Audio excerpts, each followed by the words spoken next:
ഇത് ചുണ്ടൽ കടല. ഇത് നമുക്ക് വേവിക്കാം. ഇത് ഒരു ഓവർനൈറ്റ് സോക്ക് ചെയ്ത് വെച്ചിരുന്നു. ഒരു 7-8 മണിക്കൂർ സോക്ക് ചെയ്യുമ്പോൾ നല്ല കുതിർന്ന് കിട്ടും. ഇതിൽ വെള്ളയും കൊണ്ട് ഇത് കറുത്ത ചുണ്ടൽ കടലയാണ്. കുക്കറിലോട്ടിടുക കുതിർത്തത്.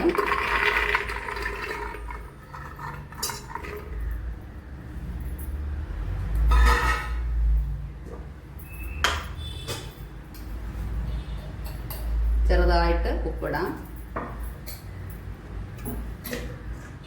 ഈ കുക്കറിൽ വെള്ളം പൊങ്ങി കളയാതിരിക്കാൻ കുറച്ച് വെളിച്ചെണ്ണ ഒഴിക്കാം. അല്പം വെളിച്ചെണ്ണ.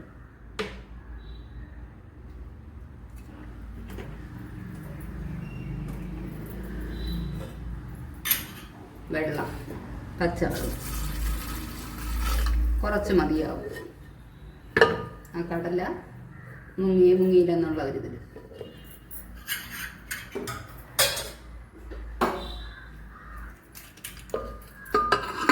ഒരു 3-4 വിസിൽ ഇടണം.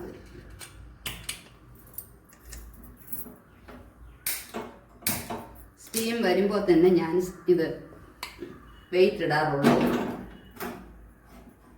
വെയിറ്റ് സ്റ്റീം വരട്ടെ, വന്നിട്ട് വെയിറ്റ് ഇട്ട് ഒരു 3-4 വിസിൽ കഴിഞ്ഞ് കാണാം. ഈ കടല ഇത് സംഭവം എളുപ്പമാണ് ഉണ്ടാക്കിയെടുക്കാനായിട്ട്. നമുക്ക് വൈകുന്നേരം സ്നാക്സിന് കൊള്ളാം, ഇല്ല ഫാസ്റ്റിംഗ് ആണെങ്കിൽ കഴിക്കാൻ കൊള്ളാം, ഇല്ല ഡയറ്റ് എടുക്കുന്നവർക്ക് കഴിക്കാൻ നല്ല ഫൈബറുള്ള ഒരു ഫുഡാണ്. നല്ലതായിട്ട് ഫില്ലിങ്ങുമാണ്. പക്ഷെ എളുപ്പം ഉണ്ടാക്കാം. വേവിക്കുന്നത് ജോലിയൊന്നുമില്ല ഇത്. എന്നാൽ കടുവറുക്കുന്നത് വളരെ ശ്രദ്ധയോടുകൂടി നന്നായിട്ട് കടുവറുക്കണം. അതിന് ഉപയോഗിക്കുന്നതാണ് ഈ കൊട്ട തേങ്ങ. ഈ തേങ്ങ വെള്ളം വറ്റി വരണ്ട് വരുന്നതിന് ഇവിടെ ഞങ്ങളുടെ നാട്ടിൽ കൊട്ട തേങ്ങ എന്ന് പറയും. വിളഞ്ഞ തേങ്ങയാണ്. ഇതിന് അരിഞ്ഞ് കുറച്ച് ഇതിൽ കടുവറുക്കുമ്പോൾ കാണിക്കാം. ഇതില്ലാന്നുണ്ടെങ്കിൽ സാധാ തേങ്ങ നമ്മൾ അരിഞ്ഞ് ഇട്ടാലും മതിയാവും.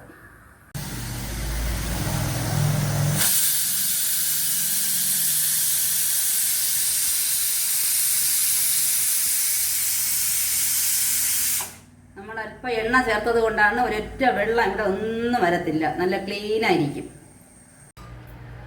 ഇത് കറുത്ത കടല ആയതുകൊണ്ട് കുറച്ച് വേവ് കൂടുതലാണ്. 5 വിസിലിടേണ്ടി വന്നു. നന്നായിട്ട് വെന്ത് വന്നിട്ടുണ്ട്. അതുകൊണ്ട് നല്ല മാവ് പോലെ വന്നിട്ടുണ്ട്. എന്നിട്ട് സമൃദ്ധിയായിട്ട് നമുക്ക് കടുക് വറുക്കണം. എണ്ണ ചൂടാകുന്നുണ്ട്. വെളിച്ചെണ്ണയാണ് നല്ല ടേസ്റ്റ്. വെളിച്ചെണ്ണ ചൂടാകുന്നുണ്ട്. കടുകിടുക.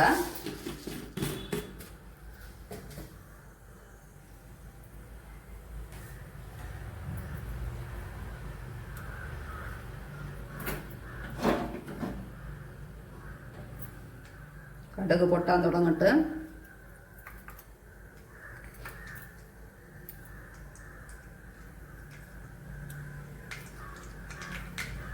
വറ്റൽ മുളക്. അതിന് മുമ്പ് ഈ കൊട്ട തേങ്ങ ചെറുതായിട്ട് അരിഞ്ഞ് വെച്ചിട്ടുണ്ട്. അതിടുക. ഇത് ഇങ്ങനെ ചില്ലായിട്ട് അരിഞ്ഞ്. ഈ തേങ്ങ ഇല്ലെങ്കിൽ സാധാരണ തേങ്ങ ഇടാം. ഇതിൻ്റെ രണ്ടും ഇല്ലെങ്കിൽ വെറുതെ തേങ്ങ ഇട്ടാലും മതിയാവും. ഇതാണ് ഏറ്റവും ടേസ്റ്റ്.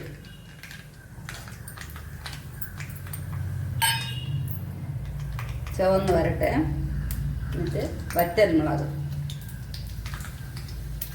ആ ഞെട്ടോട് കൂടി ഇങ്ങനെ ഇടുക.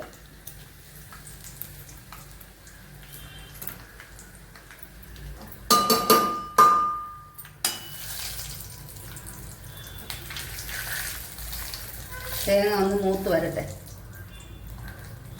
ഇനി കറി ലീവ്സ് ഇടുക.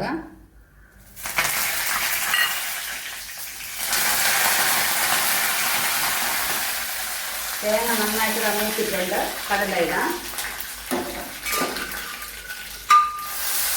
കണ്ണാപ്പ കൊണ്ട് തോന്നിടുക.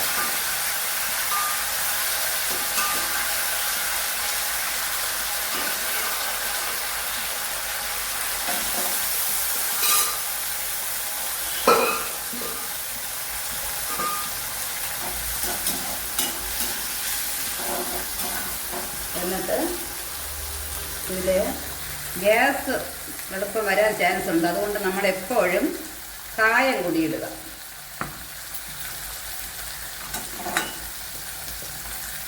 കുറച്ച് കായപ്പൊടി കൂടി ഇടണം.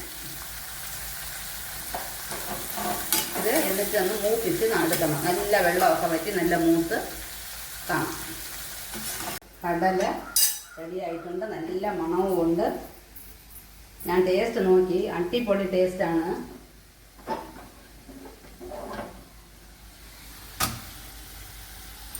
നന്നായിട്ടുണ്ട്. മൂത്ത ഇത് തേങ്ങ കടികൊടുമ്പോൾ സൂപ്പറായിരിക്കുകയാണ്. നല്ല ടേസ്റ്റ് ഉണ്ട്. എല്ലാവരും ഇത് ഉണ്ടാക്കി നോക്കണം. സാധനം വളരെ നിസ്സാരമാണെങ്കിലും ചെയ്തത് നല്ല ടേസ്റ്റാണ്. എല്ലാവരും ട്രൈ ചെയ്ത് നോക്കണം. ഇനിയും ഇതുപോലെ റെസിപ്പിയുമായിട്ട് കാണാം. നന്ദി, നമസ്കാരം.